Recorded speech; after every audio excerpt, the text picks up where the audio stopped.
everyone, it's Jeannie here. Today I am so honored and it's always a pleasure to be joined by some of my favorite musicians in Christian music, beloved Newsboys, Michael Tate and Duncan Phillips, right?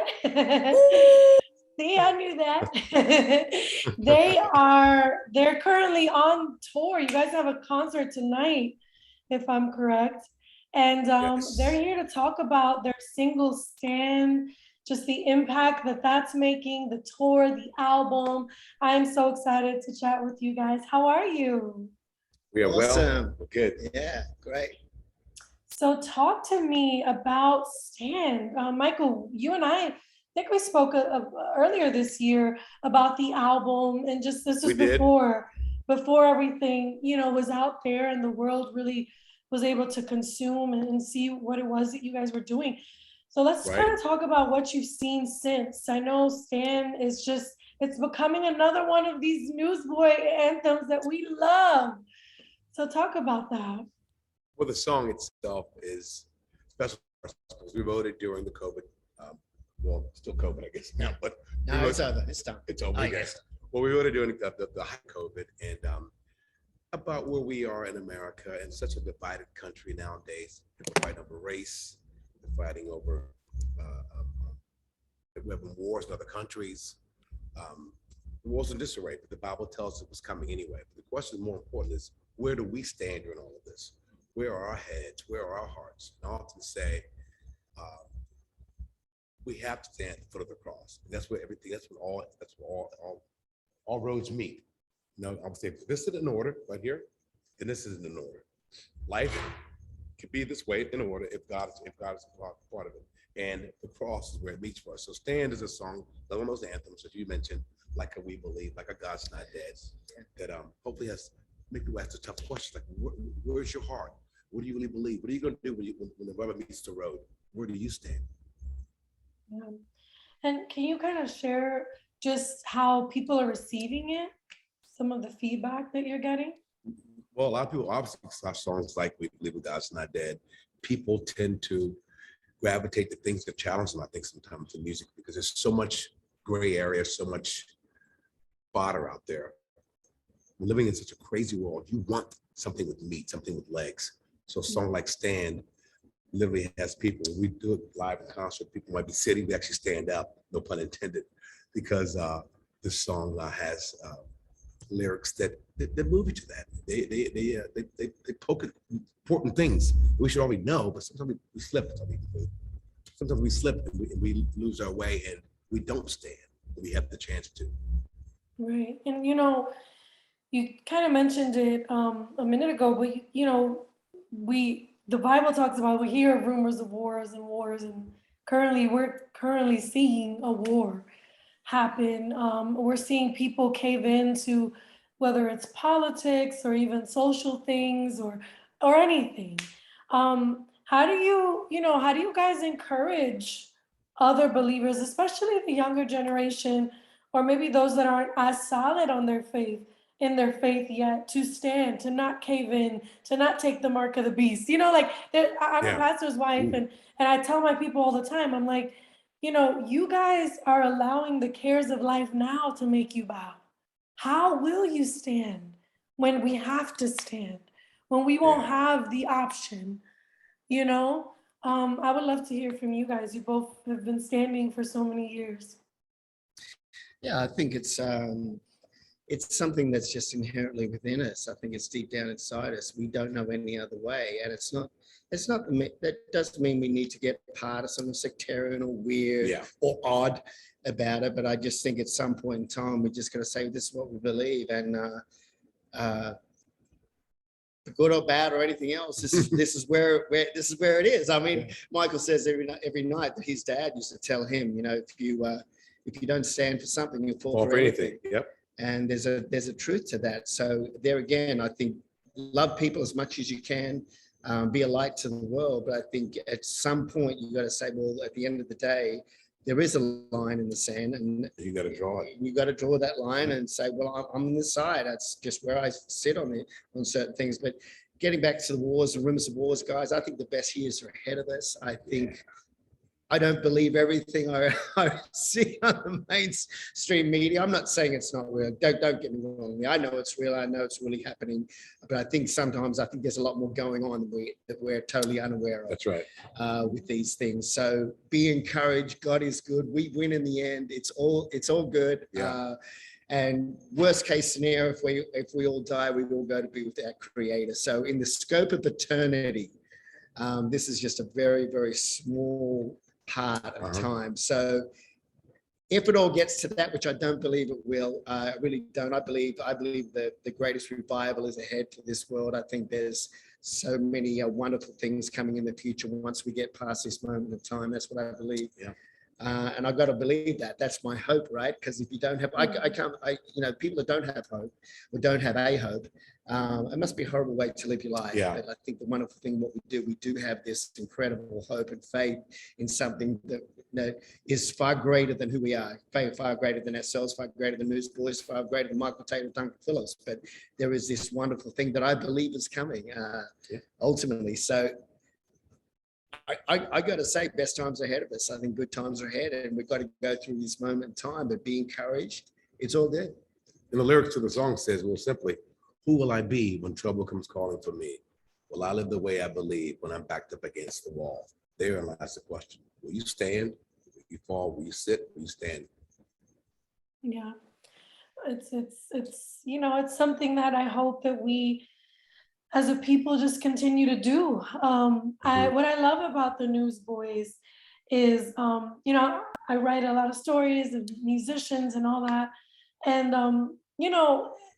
it's rare that someone isn't swept into the political side of things, or even these social movements, and there's some that are so important and valid still, but not get completely consumed by it. And what I love about you guys is that you don't get consumed by it. You'll make your stance. Right. You talk about what you believe, but you don't get consumed by these things that I think is causing division, right? Yes. Ultimately. Yes. How do you guys how do you do that? How do you toe that line? I think you've got to become a lover of people. And when you become a lover of people, these things, they don't matter as much. Yeah. I don't think we're led to believe, personally. I mean, whether race, whether it comes to ethnicities, whether it comes to gay, straight, lesbian, well, that's none of my business. Yeah. That is between them and their Creator. That's right. What I'm called to do is love you, is to go out into all the worlds, preach the gospel with love. And I think there's a lot more that connects us that doesn't. So when I first meet you, I'm going to love you first, rather than, okay, where do you stand on this? I don't care. Yeah. And to me, it's not about this whole thing. What I've learned, it's not about Republican versus Democrat. It's not about black versus white. We all bleed, as Michael says every night, we all bleed red blood. Yeah. At the end of the day, I think whether you're on one side of the political aisle or the other, you want what you believe or perceive to be best for your family and for the nation. And sometimes we can see that in different ways. But I think there's a lot less that divides us to what we've been led to believe, what we've been told. Saying that, of course, there's division. There always has been since man was Cain versus Abel. Way back in the beginning, there was division. There was this, and really, I think it's because of the sin nature that this kind of divide has been made between men. I don't think an Adam and Eve, they had that, back in the garden. I don't think that was a thing. They couldn't have imagined it. But I think when Cain killed Abel, I think that was the beginning of the division in mankind. And because of that seed of that sin, it's now a part of our DNA almost, as far as mankind's concerned. But saying that, I think what the great healer of that is our Creator. And as I think a lot of more people are turning to their faith, they're looking for more, because in a sense, we've been caught in a matrix. In a sense, I love the Matrix, the movie, because that really hit home with me, because it's like, gosh, is this real? I mean, I know it's a sci-fi movie, but like a part of it feels real, that we're just being, we're just being these batteries that are powering this other entity, Sometimes I feel like our lives have been that, but I think we are not that. We're not created like that. We are born sovereign. But it's, I think, over time, as we allow other people to take over our liberties and freedoms, then we become that plugged into the matrix, so to speak. But that's changing. I think people are waking up, especially the new generation. We're shaking out of the malaise of that ideology. And I think, saying all of that, I think once people really recognize what's really going on in the world, I think a lot of our history is probably not what it has. The history we've been told is not really the history that happened. I mean, if you go down this rabbit hole, even look at how the pyramids were constructed. They had technologies that we don't have today. So we tend to think in our pride and our arrogance that we are at the height of technological prowess, right? We've reached it. This is as far as technology's ever come. I don't believe it. I believe there was technologies all through the ages that we do not have today, or don't have access to today.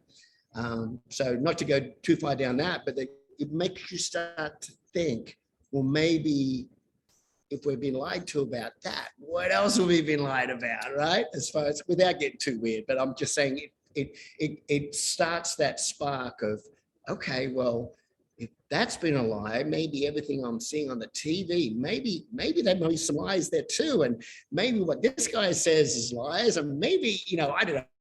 It starts that trail. So not just to accept just because we see it on that big black box hanging up on the wall over there, that we believe it. I think it's encouraging a lot of people to think outside that box. And I'm going to stop there, Michael, because I will keep on going. That's that. Right? Dropped a lot on that. Sorry about that. Well, that was good though. It was. I loved your answer about loving, and Yes. leading with love. I think Yes, that yes. is Got what to. differentiates. You're not leading with your agenda or trying to Yes. convince someone. You're leading with love, and then Jesus Right, does the yes. rest. Yes. So, Michael, I'll ask you, how was it having Toby jump on the single? It was great. Oh, We've been buds all of our lives, of course, as young boys, and he stood through a lot of stuff for sure. Yeah, Family right. issues, and of course, he's always carried the torch with Toby Mac and with DC Talk. So he's a bigger brother to me, and I respect him a lot. And that has to be a part of the song. He said, I'd love to, Tate, of course. And of course, I returned the favor on this last record too, and on the new record. Kevin and I are both on that record with Toby, one of his songs. So it'll be kind of fun. But that said, two brothers staying together over time. What a great testament. Yeah, and it's beautiful. Like you said, he's been through a lot. And, the fact that, everyone can just continue to make the declaration that they're standing for Christ, even though sometimes life doesn't even work out the way we That's hope right. it would, Right. It's really beautiful. Yeah. So guys, you've been on the road. How's the temperature been, out there? I'm talking to you, I'm asking you all these questions about how you guys, you're able to deliver, how you're able to stand, but you're out there, you're in the field. So, what we might be just watching on TV or thinking, in our little bubbles, is what's happening. You guys are actually out on the road. You're seeing the temperature of the people. How is it? It's been awesome. Awesome. I mean, it's been great. People love being like a concert. I think people are ready to get back to some kind of normalcy, which we all are. I think there's a lot of people have been very frustrated, have been very hurt. Yeah. They've gone through a lot over the last couple of years. I think a lot of people are starting to question whether this whole thing was treated correctly. And I think people at the end of the day are saying, I'm going to live my life. I'm going to go to a concert. I'm not going to wear a mask. Yeah. The whole mask thing is done. Concert has been sold out. People are stoked to be there. Plain and simple. And there's something about the coming together, when you come together as a group of people. And I think what I love about NewsBoys, it's so interdenominational. I mean, we see Mennonites to Catholics to Protestants to you name it. Young and old. 3 generations of fans coming to and enjoying NewsBoys. So it's really, as someone just asked me today, what's your demographic? And I say 3 to 93. It's true. Because it really is. And that's It what is. I love that. True. I love to see families coming because it's not really how many times can you legitimately 3 generations of families go enjoy a night out. it's pretty rare. Yeah. But at a Newsboys show, we've seen that it's been, I'd say 20-30% of families. Yep. So it's awesome. I love it. People are stoked to be there. We're stoked to see the faces again. We're stoked to get to do what we love to do and what we believe we're called to do. So it's just been, and there's a wonderful kind of symbiotic thing that happens when you're playing to a crowd that's excited you're there. They're like a vacuum cleaners. They're just hoovering up all the goodness, and that then in turn that feeds us, and there's this kind of wonderful symbiotic energy that flows between the band and the crowd, and that's what I miss mostly is that because there's an energy there that I think is life-giving, and it's just been wonderful to get back at it. Yeah, and worshiping together, you know. That's right. Yes. How Absolutely. beautiful Absolutely. is that? Yes. Amazing. Yes.